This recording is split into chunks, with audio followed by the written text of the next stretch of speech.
Assalamualaikum warahmatullahi wabarakatuh. Ketemu lagi dengan channel DIY Creative Channel, yang mana akan membuat inovasi untuk usaha-usaha yang tidak membutuhkan biaya yang besar, tapi bisa menghasilkan duit setiap hari. Yang penting di sini ada kemauan. Kita akan membuat untuk usaha, yaitu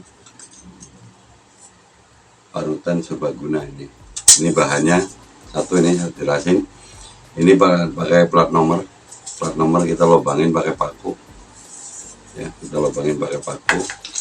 Ini kita pakai water pump mobil yang udah nggak kepake. Kita sambung dengan sambungan pralon, kita masukin. Untuk memperkuat kita lem. Untuk adaptornya kita pakai ujung mata bor. Ujung mata bor ini kita sambung dengan pulinya banyak ini puli mesin cuci ya, udah jadi begini ya. Untuk penggeraknya kita pakai penggerak dinamo mesin air ukuran yang kecil pakai ini. Dan untuk bahan-bahannya yang lain adalah kayu kita tidak memerlukan kayu yang baru, kayu yang ada aja kita pakai.